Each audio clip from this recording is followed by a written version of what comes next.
ধন্যবাদ জানাচ্ছি। গতকালকে তো একটা ভোট যুদ্ধ চলছিল, আমরা নির্বাচিত হয়েছি আলহামদুলিল্লাহ। আমি দেশবাসীর জন্য একটা মেসেজ অলরেডি পাঠিয়েছি। কুষ্টিয়ার যে নির্বাচনটা হয়ে গেল আপনারা জানেন, বেসরকারিভাবে আমাদেরকে অলরেডি নির্বাচিত ঘোষণা দিয়েছে। এখন হয়তো বাকি যে প্রক্রিয়াগুলো আছে, মাগরিবের পরে ডিসি সাহেব হয়তো ডাকবে, এরপরে ঢাকাতে, এরপরে যে কাজকর্মগুলো আছে। আমরা 6 জন ছিলাম, যারা সবাই তো আর নির্বাচিত হওয়া সম্ভব না। 6 জনই যদি হয়ে যায় তাহলে আর নির্বাচন হয়? একজন আল্লাহ লিখে রেখেছিলেন, একজন হয়েছে আপনাদের প্রচেষ্টায়। আমরা চাই ওই 6 জনের কাছে আমি কম বেশি কথা বলেছি যে সবাইকে নিয়ে আমরা আগামীর কুষ্টিয়া যে 16টা পয়েন্ট দিয়েছি আমার নির্বাচনী প্রচারণায়, এই 16টা কাজ সামনে নিয়ে আমি এগিয়ে যেতে চাই। যেহেতু একটা লাইনে ছিলাম, ওই লাইন থেকে একটা আলাদা লাইনে আমার আশা লেগেছে, সুতরাং এখন থেকে আমরা চেষ্টা চালাবো আমার কুষ্টিয়াতে অন্তত এই যে 4,40,000-এর উপরে প্রায় ভোটার, আমার বিশাল এরিয়া, প্রায় 3টা থানা এখন, কুষ্টিয়া সদর, ঝাউদিয়া এবং ইবি, এই 3টা থানা মিলে যতগুলো মানুষ আছে, সে দল মত ধর্ম মত আলাদা থাকতে পারে, কিন্তু সবাই এখন আমার। আমি সবাইকে নিয়ে, সবাইকে আপন ভাইয়ের মতো মনে করে আগামীর কুষ্টিয়াতে ইনশাল্লাহ আমরা পদচারণা চালাবো। অন্য জায়গায় যা হয় হোক, আমরা কুষ্টিয়াকে আগে প্রথমে মানুষের কর্মসংস্থানের ব্যবস্থা করা লাগবে, কারণ বেকারত্ব এটা জীবনের জন্য একটা বিশাল অভিশাপ, এটা যেন না থাকে।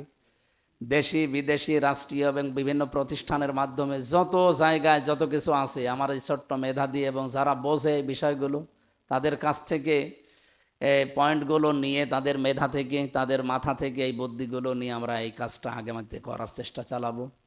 2 নম্বরে, এই যে দখল করে নেওয়া আর চাঁদাবাজি করা, এর বিরুদ্ধে আমরা 0 টলারেন্স দেবো ইনশাল্লাহ। এটা রেকর্ড হচ্ছে তো, এই জন্য বলছি। মদ মানে মাদক তো শুধু মদ না, এর সাথে অনেক কিছু জড়িত আছে। এইগুলোর যারা মানে এই কাজ করে যারা খায়, আমি কুষ্টিয়ার যে এই নদীর অঞ্চলে যারা এগুলো আছে, কুষ্টিয়ার পৌরসভার ভেতরে বহু জায়গায় এগুলো চলে, আমরা জানি। আমরা আহ্বান জানিয়েছি নির্বাচনের আগে যে আপনাদের এই মাদকের ব্যবসা করে যদি মাসে 30,000 টাকা উপায় হয়, অন্তত এমন একটা সম্মানজনক মর্যাদা সম্পন্ন নিরাপদ কাজের ব্যবস্থা করা লাগবে, যে কাজ করলে অন্তত মাসে 50,000 টাকা উপায় করা যায়। তাহলে তো আর ওই মদের ব্যবসা করার দরকার নেই। তো এই কাজগুলো আগে উদ্যোগ নিয়ে আগে ওদের ব্যবস্থা করেন, তারপরে যদি বলা যায় যে মদের এই সমস্ত চলবে না, তখন মানা যায়। কিছুই না করে যদি দই পিটানি দেওয়া যায়, বলবে আগে আমার ব্যবস্থা করে। এগুলো আমরা আগামীতে পরিকল্পনা নিয়েছি, আপনাদের সাথে নিয়ে করবো ইনশাল্লাহ। এখানে একটা গুরুত্বপূর্ণ অংশ বাংলাদেশের যতগুলো কাজ আছে তার ভেতরে নির্বাচন একটা চলে গেল। অনেকে নির্বাচিত হয়েছে, অনেকে হয়নি। আমাদের এখন কাজ হবে শাবান মাসের এই শিক্ষাটা আগামীর বাংলাদেশের জন্য কার্যকর করা। দল মত জাতি বর্ণ ধর্ম সব মিলে অন্তত দেশ যেহেতু আমাদের, গড়ারও দায়িত্ব আমাদের, অন্য কেউ এসে দেশ গড়বে না। আমরা সব সময় চাই আমাদের দেশে কেউ যেন মাতব্বরি না করে, আগ্রাসন না চালায়। এই জাতি এইটা মেনে নেয় না, এই জন্যে কয়েকবার পরপর যুদ্ধ করা লেগেছে তাদের। 47 বলেন, 52 বলেন, 71 বলেন, 24 বলেন, সবই একই। কারো খবরদারি এই জাতি মানতে চায় না, এই কারণেই তাদের জীবন পর্যন্ত দেওয়া লেগেছে। কত মানুষের জীবন চলে গেল এই সমস্ত যুদ্ধ বিগ্রহে। আগামীর বাংলাদেশ আমরা ঐক্যবদ্ধ হিসাবে ঐক্যবদ্ধভাবে গড়তে চাই। আল্লাহ আমাদের যেন সহায় হন, আমিন। একটা মহান মাস আমাদের সামনে ছায়া ফেলতে যাচ্ছে। আমরা জানি প্রতি বছরে যেহেতু এটা আসে, রমজানুল মোবারক। রমাদান শব্দের শাব্দিক অর্থ হচ্ছে পুড়িয়ে দেওয়া, জ্বালিয়ে দেওয়া, নিঃশেষ করা। কি পুড়িয়ে ফেলবে? আল্লাহ পাক আমাদেরকে মানুষ হিসাবে বানিয়েছেন, যেহেতু যে নফসানিয়াত আমাদের ভেতরে আছে, 3টা নফস আমরা জানি, নফসে আম্মারা, লাওয়ামা এবং মুতমাইন্না। এই সমস্ত ভেতরের নফসগুলো মানুষকে কন্ট্রোল করে কি করে, ভালো কাজে, খারাপ কাজে এবং নিউট্রাল। আমরা কলব বা নফসের অন্তরের যে সমস্ত বর্ণনাগুলো পড়েছি,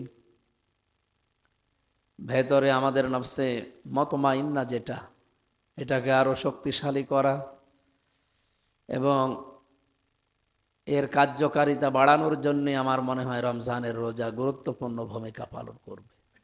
আল্লাহ যে ডাক দিয়েছেন, ইয়া আইয়াতুহান নাফসুল মুতমাইন্না ইরজিই ইলা রাব্বিকি রাদিয়াতাম মারদিয়্যা ফাদখুলি ফি ইবাদি ওয়াদখুলি জান্নাতি। সেই হিসাবে আমাদের নফসটা মুতমাইন্না যদি হয়ে যায়, অন্তত মৃত্যুর সময় আল্লাহ নিজে ডাক দিয়ে তার জান্নাতি বান্দা বান্দীদের ভেতরে প্রবেশ করিয়ে দেবেন। এইটাই মানব জীবনের সবচাইতে বড় সফলতা। ওই যে নির্বাচন গেল, এই যে হার জিত হইল, এইটাই আসল সফলতা নয়। আল্লাহ পাক বলেন, ফামান যুহজিহা আনিন নার ওয়া উদখিলাল জান্নাতা ফাকাদ ফাজ। জীবন সফল ওই মানুষটার যাকে আল্লাহ জাহান্নামের আগুন থেকে মুক্ত করে জান্নাত দিয়েছে, এই লোকটার জীবন সফল। এই আয়াতের আরেকটা অর্থ আছে। দ্বিতীয় অর্থ হচ্ছে, ওই মানুষটার জীবন আল্লাহ সফল যে আস্তে আস্তে জাহান্নামের কাজগুলো ছেড়ে দিতে পারে আর জান্নাতের কাজের দিকে এগিয়ে যেতে পারে। সেই ট্রেনিং দেওয়ার জন্যই কিন্তু রমজান। আমি কথা বোঝাতে পারছি তো? সুতরাং এই মহান মাস যে ছায়া অলরেডি ফেলছে আমাদের সামনে, চলে আসতেছে, আর 2-3-4 দিন পরে আমরা যেন এখন থেকে প্রস্তুতি আরও আগে থেকে নেওয়া দরকার। রমজানের প্রস্তুতি নবীজি 6 মাস আগে থেকে নেওয়া আরম্ভ করতে, আর আমাদের মাত্র 3 দিন আছে। সুতরাং এখন থেকেই প্রস্তুতি নেওয়া দরকার আমার রমজানের যে শিক্ষা, এবং রমজান যেন ছুটে না যায়। অপরাধগুলো যেন এ রমজানে ধুয়ে মুছে সাফ হয়ে যায়, জ্বালিয়ে পড়িয়ে নিঃশেষ করে দেওয়া যায়।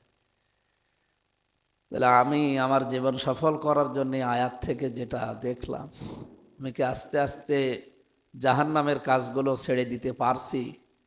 জান্নাতের কাজের দিকে কি আমি আসলেই এগিয়ে যেতে পারছি? কোরআনে কারিম আমাদেরকে সূরা আলে ইমরানের 133 নম্বর আয়াত হবে সম্ভবত এটা। আল্লাহর ঘোষণা ছিল, ওয়াসারিউ ইলা মাগফিরাতিম মির রাব্বিকুম ওয়া জান্নাতিন আরদুহাস সামাওয়াতু ওয়াল আরদ উইদ্দাত লিল মুত্তাকিন। রমজান মানুষকে যে মুত্তাকি বানাতে আসে, তাকওয়া অর্জন করার জন্য রমজান আসে। এ তাকওয়া অর্জন করার জন্য রমজান আমাদের মাঝে এসেছে। আর এদের জন্য আল্লাহ যেহেতু বানানো একটা জান্নাত তৈরি করে রেখেছেন, উইদ্দাত লিল মুত্তাকিন, প্রস্তুত করে রাখা হয়েছে জান্নাত মুত্তাকিদের জন্য। তোমরা দৌড়াও আল্লাহর মাগফিরাত এবং ওই জান্নাতের দিকে, যার প্রশস্ততার বর্ণনা দিলেন আসমান আর জমিন এর চাইতেও বিশাল।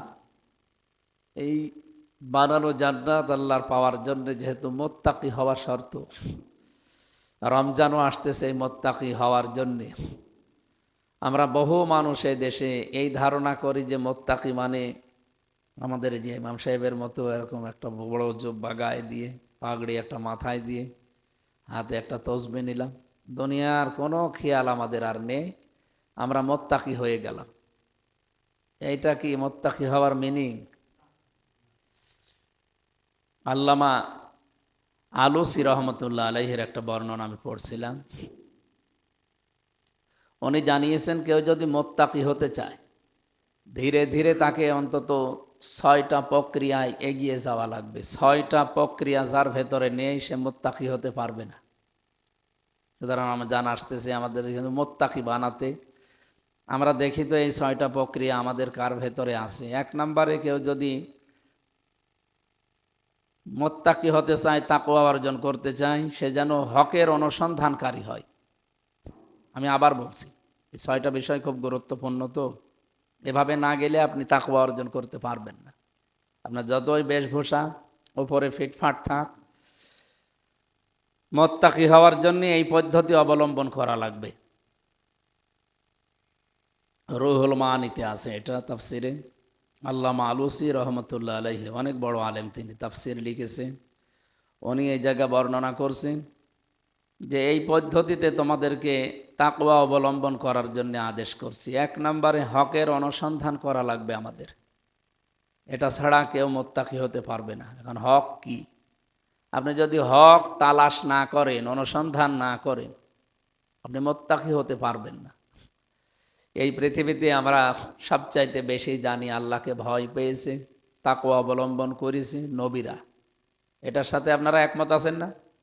এই জন্য আমাদের আকীদা হচ্ছে, আমাদের বিশ্বাস, বিশেষ করে আমার, নবীরা হচ্ছে মাসুম। আর সাহাবা একরাম রাদিয়াল্লাহু তাআলা আনহু আজমাইন, যারা তাদের অনুসরণ করেছে পূর্ণাঙ্গভাবে, তারা হচ্ছে মাহফুজ। আমি আবার বলছি, বিশ্বনবী মোহাম্মদ রসুল্লাহ সাল্লাল্লাহু আলাইহি ওয়াসাল্লাম থেকে একেবারে আমাদের আদি পিতা আদম আলাইহিস সালাম, যত নবী আল্লাহ দুনিয়ায় পাঠিয়েছিলেন, আমার বিশ্বাস, আমার দৃষ্টিতে প্রত্যেক নবী ছিলেন মাসুম। আমাদের নবী মোহাম্মদ রসুল্লাহকে আল্লাহ জানিয়েছেন, লিয়াগফিরা লাকাল্লাহু মা তাকদ্দামা মিন যামবিহি, হে নবী, আপনারা আগে পেছনের যত কিছু সব আমি মাফ করে দিয়েছি। সুতরাং আমাদের আকীদা, আমাদের বিশ্বাস, বিশেষ করে আমি আবার বলছি, আমি নবীদেরকে মাসুম মনে করি, বিশ্বাস করি, এবং সাহাবা ইকরামকে আমরা মাহফুজ মনে করি, তাদেরকে আল্লাহ হেফাজত করেছিলেন। তা আমরা নবীদের চাইতে তাকওয়াবান যেহেতু হওয়া সম্ভব না, আমাদের জাতির পিতা হযরত ইব্রাহিম আলাইহিস সালাম, তিনি তাকওয়া অবলম্বন করেছিলেন কিভাবে? তার যে প্রথম তরিকা ছিল এইটা, এখানে তাফসীর থেকে যেটা নোট করা, প্রথম তিনি হক অনুসন্ধান করেছিলেন, হক তালাশ করেছিলেন। আমি আবার বলছি, আমরা যদি তাকওয়া অবলম্বন করতে চাই এই যে রমজান, তাহলে আমাদের প্রথম হক তালাশকারী হওয়া লাগবে, হক অনুসন্ধানকারী হওয়া লাগবে প্রত্যেকেরই, নয়তো আপনি তাকওয়া অর্জন করতে পারবেন না। ইব্রাহিম আলাইহিস সালাম তিনি হক খুঁজতেছিলেন, প্রথমে তারকা, এরপরে চন্দ্র, এরপরে সূর্য, এগুলো তিনি দেখে মনে করেছিলেন এটাই মনে হয় হক, এটাই সত্য, এটাই আমার পালনকর্তা। পরবর্তী যখন সব ডুবে গেল, তিনি তখন জাতির লোককে ডাক দিয়ে বললেন, ইন্নী বারিউম মিম্মা তুশরিকুন, তোমরা যাদেরকে শরিক করো, আমি এগুলোর সাথে সম্পর্ক ত্যাগ করলাম। এ কথাটা বলতে যত সহজ, ওই সময় তার পরিবেশে, সমাজে, রাষ্ট্রের কাছে এ কথাটা বলা ছিল অনেক কঠিন। আমাদের সময় এখন কিন্তু ওই রকমই চলছে। আপনি নামাজ পড়েন, রোজা রাখেন, জুব্বা গায়ে দিন, তাহাজ্জুদ পড়েন, অসুবিধা নেই, কিন্তু হক কোনটা এটা যখন আপনি বুঝে, এটা যখন সমাজে, পরিবারে, ব্যক্তি, রাষ্ট্রের সামনে দাঁড়িয়ে ঘোষণা দেবেন, ইব্রাহিম আলাইহিস সালামের প্রতি যা নেমে এসেছিল, ইব্রাহিমের সন্তান হিসাবে আপনার প্রতিও তাই নেমে আসবে। কথাকে বুঝে ঠিক বললেন নাকি আন্দাজে? সুতরাং আজ যা নেমে আসে এগুলো নতুন না, এগুলো আসতেছে আবহমান কাল থেকে। হক কেউ তালাশ করলে তার উপরে বিপদ আসবে না, তাহলে সে হক তালাশ করেনি। আমাদের জাতির পিতার উপরে যদি এটা আসতে পারে, আমাদের উপরে সন্তান হিসাবে আসবে না? সুতরাং আমরা রমজানে যেহেতু তাকওয়া অবলম্বন করতে চাচ্ছি, আমাদের উচিত হবে এইটা, আমরা হক তালাশ করব যে হক কোনটা, সত্য কোনটা। এই পৃথিবীতে বহু বাতিল আছে।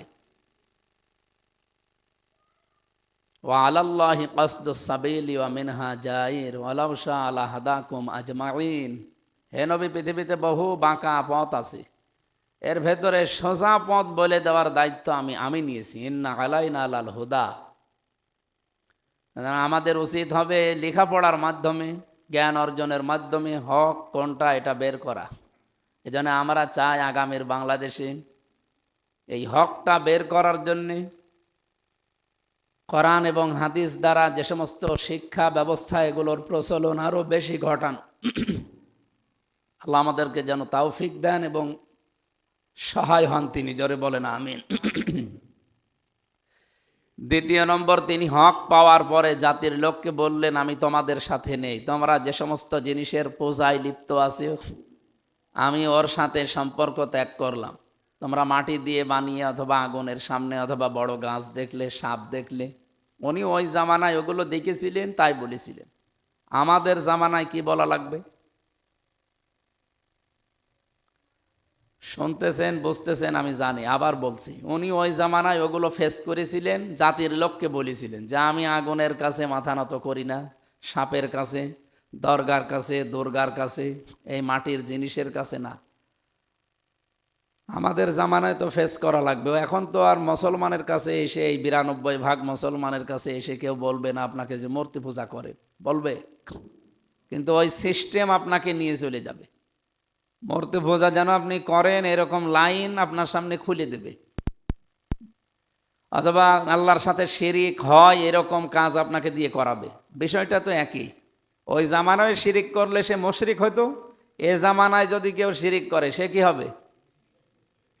আলাকাদ ওহিয়া ইলাইকা ওয়া ইলাল্লাযীনা মিন ক্বাবলিকা লাইন আশরাকতা লা ইয়াহবাতান্না আমালুকা ওয়া লা তাকুনান্না মিনাল খাসিরিন। এই আয়াতটা খুব মারাত্মক একটা আয়াত, সূরা যুমারের 65 নম্বর আয়াত। আল্লাহ তাআলা বলেন, পৃথিবীতে নবীদেরকে আমি কম বেশি শরীয়ত দিয়েছিলাম। কারো শরীয়তে যেটা জায়েজ ছিল অন্য নবীর শরীয়তে ওটা ছিলই না। কারো শরীয়তে হারাম ছিল অন্য নবীর শরীয়তে ছিলই না। কিন্তু প্রত্যেকটি নবীকে আমার এই আদেশ ছিল যে জীবনে শিরিক করা যাবে না। শিরিক যদি দুনিয়ায় কেউ করে তাহলে তার পেছনের যত আমল আছে সব আমি আল্লাহ নষ্ট করে দেব। হে নবী, আপনিও যদি শিরিক করেন, লাইন আশরাকতা লা ইয়াহবাতান্না আমালুকা, লামে তাকিদ নুনে সাকিলা, আপনিও যদি জীবনে শিরিক করেন আপনারও কিন্তু আমল আখলাক আমি রাখবো না, সব নষ্ট করে দেব। ওয়ালা তাকুনান্না মিনাল খাসিরিন, এবং আপনি অবশ্যই ক্ষতিগ্রস্ত হয়ে যাবেন। নাউজুবিল্লাহ। কাকে ধমক দিচ্ছে আপনি টের পাচ্ছেন? কথা শুরুই করেছেন কয়েকটা তাকিদ দিয়ে, ওয়ালা কদ, ওয়া লাম কদ, খুব গুরুত্বপূর্ণ শব্দ। ওয়ালা কদ ওহিয়া ইলাইকা ওয়া ইলাল্লাযীনা মিন ক্বাবলিকা, আপনাকে এবং আপনার পূর্বে যত নবী রাসূল পাঠিয়েছে প্রত্যেককে বলেছি যে যাই করেন শিরিক করবেন না। শিরিক যারা করে এদেরকে আমি আল্লাহ দুইটা জিনিস থেকে বঞ্চিত করে দেয়। এক নম্বরে শিরিক করলে মাফ হবে না, দুই নম্বরে জান্নাত পাওয়া যাবে না। ইন্নাহু মা ইউশরিক বিল্লাহ ফাকাদ হাররামাল্লাহু আলাইহিল জান্নাহ। যে ব্যক্তি শিরিক করে এই লোকটার জন্য আল্লাহর কোনো ক্ষমা নেই, এই জান্নাতেও যাবে না। জান্নাতে যদি কোনো মানুষ যেতে না পারে, ওর বিপরীতে আর একটা জায়গা আছে না, মাওয়াহুন নার, তার স্থান হবে আগুনে। আল্লাহ আমাদের হেফাজত করুন, আমিন। আরও কড়া কথা এর পরে আছে, ওয়াকাদিমনা ইলা মা আমিলু মিন আমালিন ফাজআলনাহু হাবাআম মানসুরা।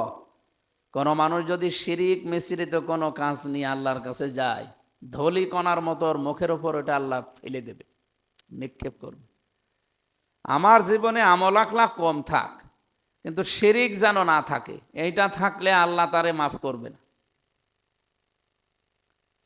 উনি জাতির সামনে দাঁড়িয়ে এইটা বলেছিলেন। শিরিকের আমি এক কথায় ব্যাখ্যা বহু জায়গায় বলেছি, আজকেও বলছি আমার জাতির লোকের সামনে, এলাকার মানুষের সামনে। আল্লাহ যেটা পারে ওইটা অন্য কেউ পারে, এই বিশ্বাস করার নাম শিরিক।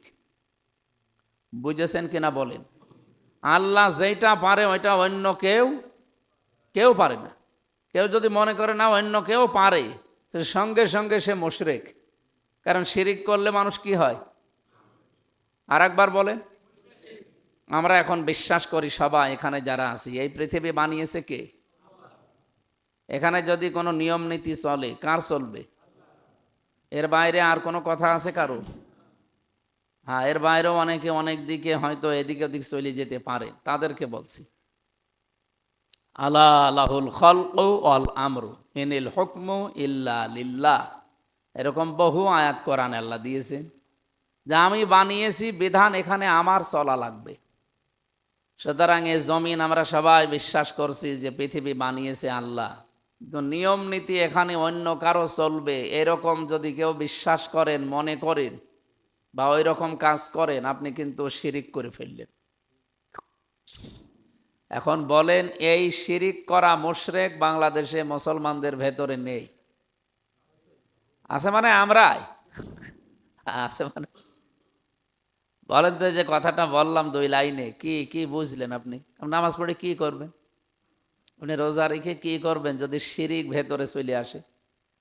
আপনি নিজে স্বীকার করছেন এই জমিন বানিয়েছে আল্লাহ, অথচ আয়াতের প্রথম অংশ এটা আলা আলাহুল খলক, এর পরেরটা কি অল আমরু। আপনি বলছেন যে বানিয়েছে আল্লাহ, বিধানও আল্লাহর চলবে, আগেরটা মানছেন, পরেরটা আপনি মানতে গিয়ে তখন রাজনৈতিক দোহাই দেন যে না আমি যে রাজনীতি করি তার সাথে তো এটা তো মেলে না, সুতরাং এটা রাজনৈতিক বক্তব্য, এর সাথে আমি নেই। আপনার ঈমান আছে? আর কোরআনের কোনো আয়াত না, কেউ যদি একটা অক্ষরও অস্বীকার করে ও কাফের। এর সাথে আপনারা একমত আছেন না?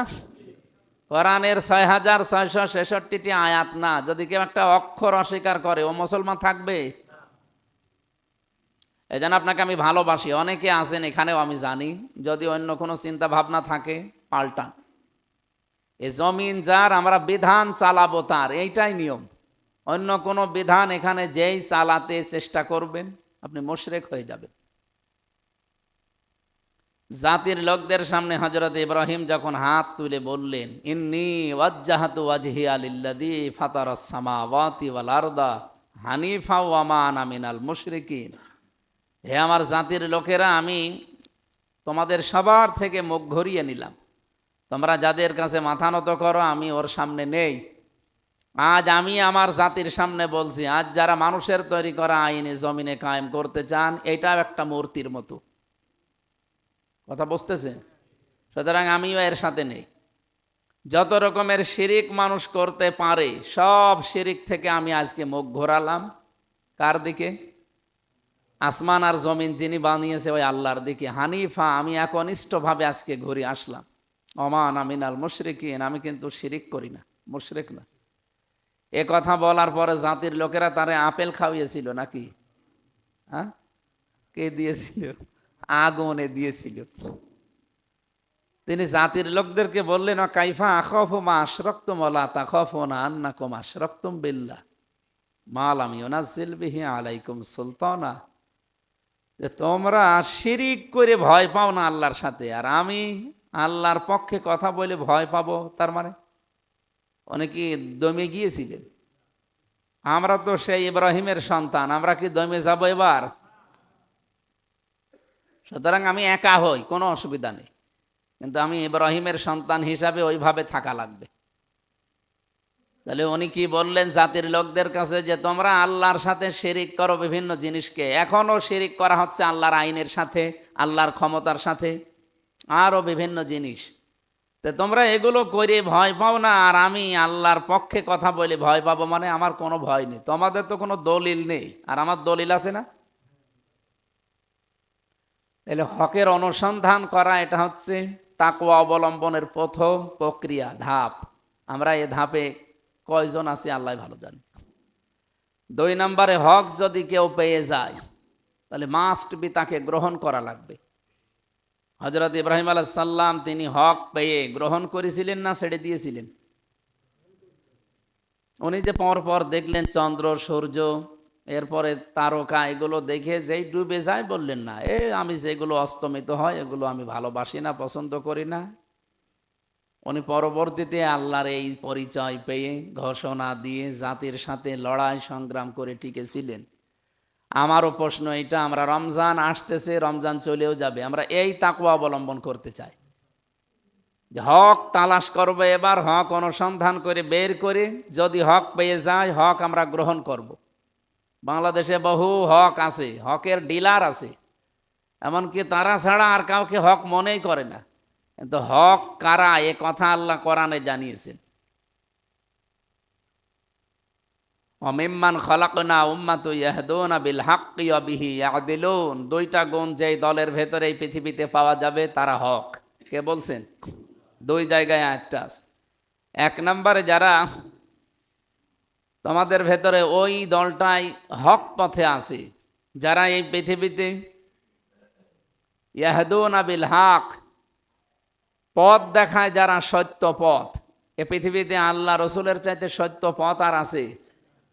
সুতরাং আল্লাহ রসুলের বিরুদ্ধে যে পথগুলো আছে ওই দিকে যারা ডাকে, এরা যাই দাবি করুক না কেন, ওরা যদি একেবারে আসমান থেকে উড়ে আসে তাও তারা হকের উপরে নেই। 2 নম্বরে বিহি ইয়াদিলুন, যারা আদল কায়েম করতে চায় দুনিয়ায়, ইনসাফ, ন্যায় বিচার, আপনি বলেন, আমি যা বলতেছি কিছু বোঝেন নাকি এমনিতেই শুনতেছেন? বলেন। এই দুইটা বিষয় আপনাকে আগে নির্ধারণ করা লাগবে। বাংলাদেশে 73টা না 73,000 দল থাক, কোনো অসুবিধা নেই। তো হক দল এইটা, যারা এই জমিনে সঠিক পথ মানুষকে দেখানোর জন্য নির্দেশনা দেয়। ইয়াহদুনা বিল হক, ইয়াহদুনা এটা মজারে, বর্তমান, ভবিষ্যৎ, প্রেজেন্ট, ফিউচার। এখন দেখছে, ভবিষ্যতেও দেবে। 2 নম্বরে যারা জমিনে ইয়াদিলুন, আদল কায়েম করতে চায়। আদল মানে না, মা মান আল আদাল লোগাতানা সারহান। আদল শব্দটার ব্যাখ্যা, এর পারিভাষিক এবং আবিধানিক যে অর্থগুলো, এর প্রকারভেদগুলো আছে। আমরা তাফসির থেকে একটা কোড বলছি। প্রত্যেকটি জিনিসের সাথে আদল করা, ন্যায় বিচার করা। আল্লাহর সাথে আদল করা, ন্যায় বিচার করা। রসুলুল্লাহর সাথে আদল করা, ন্যায় বিচার করা। 3টা বিষয় আছে। মোবাইল কারো মনে হয় বাজতেছে, এই সমস্যা কি? প্রত্যেক জমার নামাজে এই যে ইমাম সাহেব একটু পরে খুতবা দেবেন, খুতবার একদম শেষের আগে এই আয়াতটা পড়ি আরবিতে, ইন্নাল্লাহা ইয়া'মুরু বিল আদলি ওয়াল ইহসানি ওয়া ইতাইযিল কুরবা। পৃথিবীতে যত মসজিদে আমি নামাজ পড়লাম, দেশে বিদেশে, এই আয়াতটা শেষে পড়ে। এরপরে ফাজকুরুনি আযকুরুকুম ওয়াশকুরুলি ওয়ালা তাকফুরুন পড়ে আমরা শেষ করি। তো কি বলি আরবিতে কোনোদিন এই 54 বছর স্বাধীনতার বাংলাদেশে আমরা বুঝেছি? যদি এটা বুঝতাম যে আল্লাহ নির্দেশ দিচ্ছে তোমাদেরকে আদল কায়েম করো, তোমরা আদল করবা। কি আদল কি? এই পৃথিবীতে যত নবী ছিলেন তারা ইনসাফ কায়েম করতে পেরেছিলেন, আর মুহাম্মদুর রাসূলুল্লাহকে আল্লাহ ইনসাফও কায়েম করতে দিয়েছে, আদলও কায়েম করতে দিয়েছে। আপনি দাউদ নবীর দিকে তাকান, তিনি আদল কায়েম করতে পারেননি, তিনি ইনসাফ কায়েম করেছিলেন। হ্যাঁ, তার প্রতি নির্দেশ ছিল ইনসাফ কায়েম করেন। তিনি ইনসাফ শব্দের নিষ্ফন থেকে শব্দটা আসা, নুন সোয়াদ ফা, এর বাংলা অর্থ হচ্ছে অর্ধেক। এই জন্য এই দাউদ নবীর কাছে কোনো বিচার যদি আসতো, উনি অর্ধেক করে সমান সমান করে দিতেন। আমি একটা বিচার পড়েছিলাম তাফসিরে, এক মহিলার সন্তান নিয়ে ঝামেলা ছিল। ওনার কাছে আসার পরে উনি ভাগ করে জল্লাদকে বললেন যে 2 জন মাই যখন দাবি করছে যে সন্তান আমাদের, তখন আমি কি করি? এর মাঝখানে রাখো, একেবারে সমান সমান করে কেটে 2 জনকে ভাগ করে দাও। উনি আদল করেন নাই, ওই জায়গায় করেছিলেন ইনসাফ। কি করেছিলেন?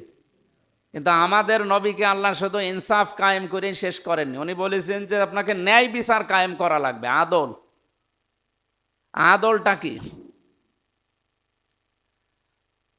আমরা 3 প্রকার আদলের কথা বলছিলাম। প্রথম আদল হচ্ছে আমার আল্লাহর সাথে। আল্লাহর সাথে আদল কি? আল্লাহ কোরআনে কারিমে 500 শরীয়তের বিধান দিয়েছেন। এই বিধানগুলো আমাদের প্র্যাকটিক্যাল লাইফে থাকা লাগবে, বাস্তব জীবনে। এটা তাহলে তার সাথে আদল হবে। দুঃখজনক, আমরা মুসলমান, আমাদের এই দেশে আল্লাহর একটা বিধানও এখন পূর্ণাঙ্গভাবে চালু করা নেই। বিধান ছিল কয়টা কোরআনে? 500। আমরা কয়টা মানতে পারছি? একটাও না। পূর্ণাঙ্গভাবে একটাও মানতে পারছি না। তার মানে আল্লাহর সাথে আদল আমাদের হচ্ছে না। 2 নম্বরে আদল করা লাগবে রসুলুল্লাহর সাথে। রসুলের সাথে আদল কি? ওনার সাথেও তো ন্যায় বিচার করা লাগবে। আপনার ন্যায় বিচার ওনার সাথে কি? ওনার তো নেই। ওনার সাথে ন্যায় বিচার হচ্ছে ওনার যে নির্দেশনা ছিল এই পৃথিবীতে রেখে যাওয়া, ওইগুলো অনুযায়ী জীবন চালাতে হবে। এটা হচ্ছে ওনার সাথে ন্যায় বিচার।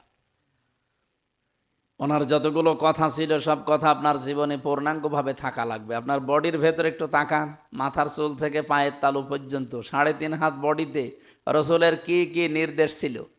10টা নির্দেশ আছে আমাদের বডির ভেতরে। কয়টা আছে আপনি একটু মিলান তো। আমাদের মাথা থেকে শুরু করে চুলের কাটিং দেওয়া দরকার। নবীজি 3 রকম চুল কাটতেন। আমাদের ওই 3 রকমের কোন রকমে আছে? নেই।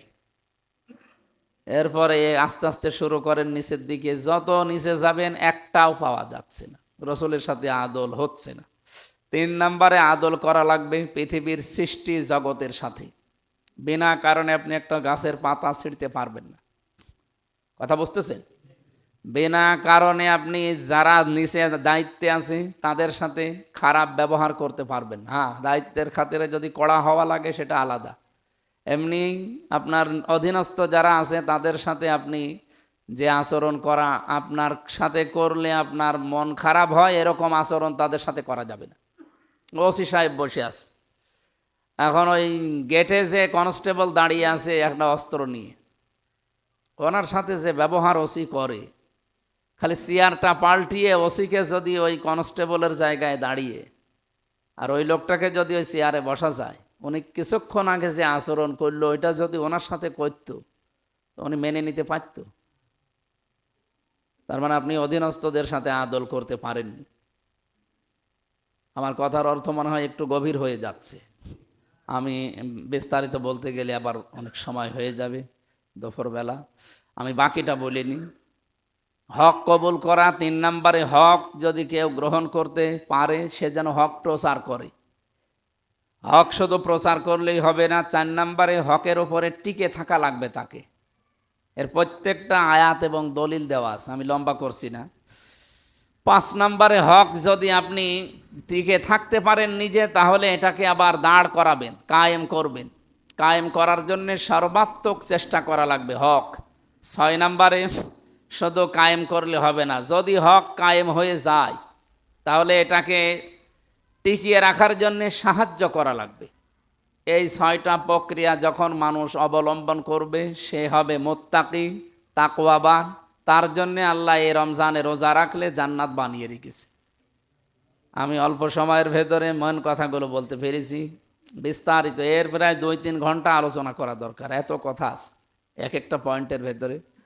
যেহেতু মানুষ এখন সচেতন, আমি জানি আপনারা সব বুঝে ফেলেছেন। প্রথম পয়েন্টটায় যা বলেছি আল্লাহ ওইটুকুই আমল করার তৌফিক দান করেন। আর যদি আমরা তাকওয়া অবলম্বন করে এই রমজানে যদি আল্লাহর নৈকট্য অর্জন করতে চাই, তাকওয়াবান, মুত্তাকি, পরহেজগার যাই বলেন হতে চাই, তাহলে এই প্রক্রিয়ায় এসে আমাদেরকে আমাদের জাতির পিতা ইব্রাহিম আলাইহিস সালাম যেভাবে করেছিলেন ওই পথ অনুসরণ করার তৌফিক দান করেন, আমিন। সম্মানিত মুসল্লিকরা, আমার নিজের গ্রাম, নিজের গ্রামবাসী, এলাকাবাসী, আপনাদেরকে ধন্যবাদ জানাচ্ছি। গতকালকে তো একটা ভোট যুদ্ধ চলছিল, আমরা নির্বাচিত হয়েছি আলহামদুলিল্লাহ।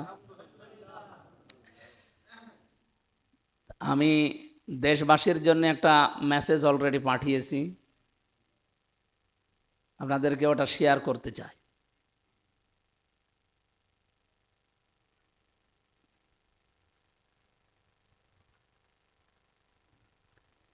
কুষ্টিয়ার যে নির্বাচনটা হয়ে গেল আপনারা জানেন, বেসরকারিভাবে আমাদেরকে অলরেডি নির্বাচিত ঘোষণা দিয়েছে। এখন হয়তো বাকি যে প্রক্রিয়াগুলো আছে, মাগরিবের পরে ডিসি সাহেব হয়তো ডাকবে, এরপরে ঢাকাতে, এরপরে যে কাজকর্মগুলো আছে। আমরা 6 জন ছিলাম, যারা সবাই তো আর নির্বাচিত হওয়া সম্ভব না। 6 জনই যদি হয়ে যায় তাহলে আর নির্বাচন হয়? একজন আল্লাহ লিখে রেখেছিলেন, একজন হয়েছে আপনাদের প্রচেষ্টায়। আমরা চাই ওই 6 জনের কাছে আমি কম বেশি কথা বলেছি যে সবাইকে নিয়ে আমরা আগামীর কুষ্টিয়া যে 16টা পয়েন্ট দিয়েছি আমার নির্বাচনী প্রচারণায়, এই 16টা কাজ সামনে নিয়ে আমি এগিয়ে যেতে চাই।